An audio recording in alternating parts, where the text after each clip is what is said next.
Hey everybody, welcome back to my channel. Today's August 8th, 2024. It's the 19th day of me going without food.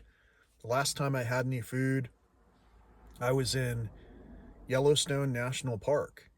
And that was quite some time ago, obviously, 19 days ago. So 20 days, I guess, is when I had food the last time, 20 days ago. And that food was interesting. It was a uh, it was a chocolate covered caramel cashew cluster, and it was a pretty big size. If you can imagine a big cookie, but instead made of a wafer of thick chocolate and caramel and a tremendous amount of cashews. That's basically what I had from the I think it's called the caramel corn store. Might be the candy. I think it's caramel corn. The caramel corn store in Estes Park in Colorado. And actually, for the last 3 days that I ate, that's what I had. I had a caramel cashew cluster for each of the last 3 days. I think on the third to the last day, I had a soda with that. It was a soda with cane sugar, with as little chemicals as possible. And but either way, the caramel cashew cluster was the last sustenance that I had. And I think it was really in alignment with the things that I enjoy. It might not have been presumably the healthiest thing to eat for a last meal before an extended fast. But prior to that, I also had been having a lot of fruits and vegetables, and my body felt satisfied. And so, here coming up on the 20th day, 21st day, the magical 3 weeks that it takes to begin to heal one's out of control blood pressure, the trend is that my blood pressure statistics are in fact improving. And also, I'm resuming a feeling of a little bit of hunger, the tremor that I get. I can feel that I don't have a whole lot of, you know, uh, fat reserves like I had before. Like, I can actually feel my abs right now, and from the sides and from the front. And it's a big deal. I've switched back to my original sized belt. When I was healthy, I had an original size belt. I think the last time I came up to Yellowstone, to this area, I had to get a new belt, a bigger belt. And I've been wearing that larger belt ever since that point in time. So for years now, I've been carrying around some kind of additional weight. And that weight has been something that apparently has been getting lifted off of my shoulders during this extreme, but not so extreme, prayer and fasting duration that I've put myself through. In fact, my the smart device that I have monitored a sleep score last night for me of 96. That's the highest measured sleep score that I've had on my smart device since beginning to gather all these statistics. So once again, some people will ask, why did you get this? Why are you doing that? Why did you trade this watch for that? Are you just trying to advertise stuff? The fact is, we don't need any of these tools to measure what's going on.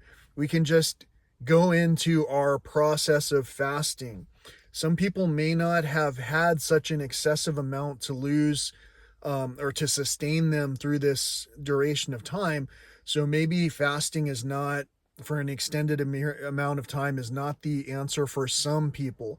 Some people might need to do a little bit more quote unquote meditation. Meditation is something that some people will call prayer.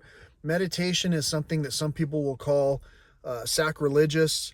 And all in all, the overall concept of prayer and fasting, or meditation and fasting, or isolation and not eating anything, however you want to call it, the emotional connotation that we put to it. In other words, if we put like a religious stigma attached to it, fasting, this is something that the religious, only Jesus does, this, that, and the other.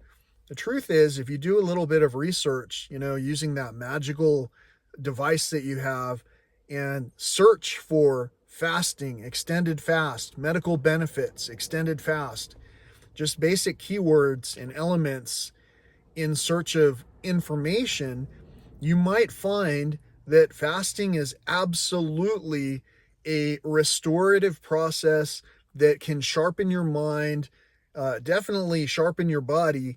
And one other thing it'll do is somehow it activates your spirit. I don't know how else to put it. But the more I do this, the more I can get into the relaxation stages, the more that I see my blood pressure is going down, the more that I go through waves of things that I can notice. This is just details. I'm going to give you some details. For a certain period of time after beginning my fasting process, I would pee a certain color. It would almost look like Gatorade orange. And then after a while, just continuing to consume a lot of water, the change of color was dramatic. It went from like Gatorade orange to like, you could barely tell that it was pee. It was like so clear.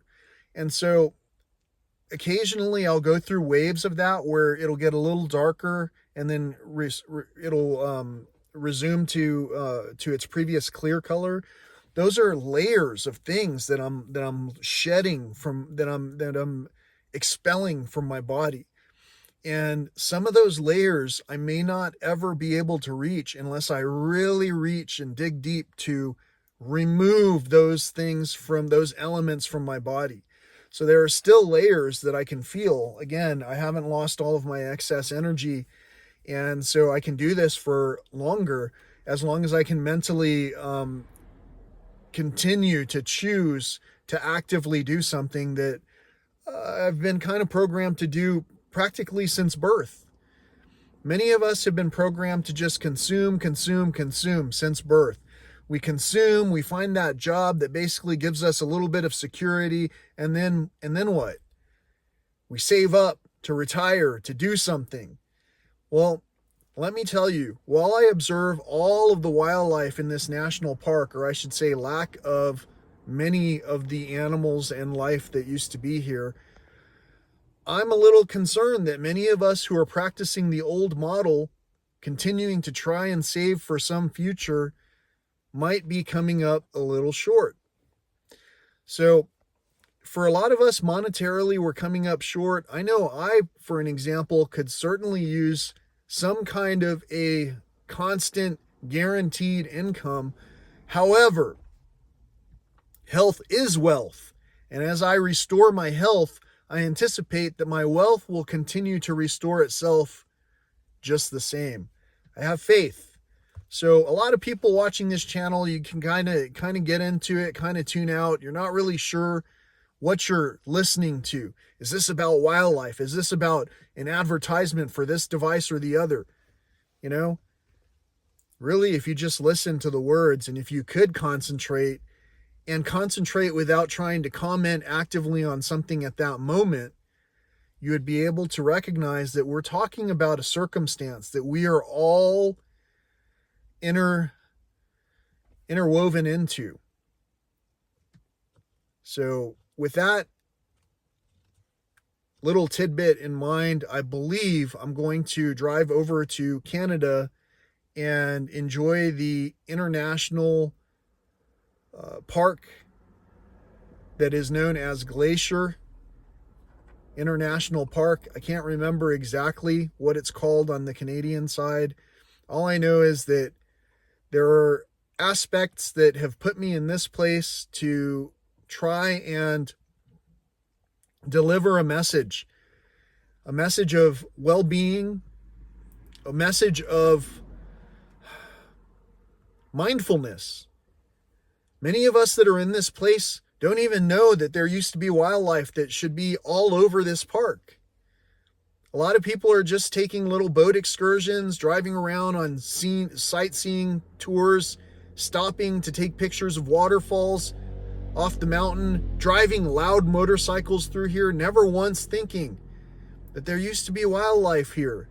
There used to be animals. There used to be things, even roadkill on the road doesn't exist the same way, because there's not as much life out here.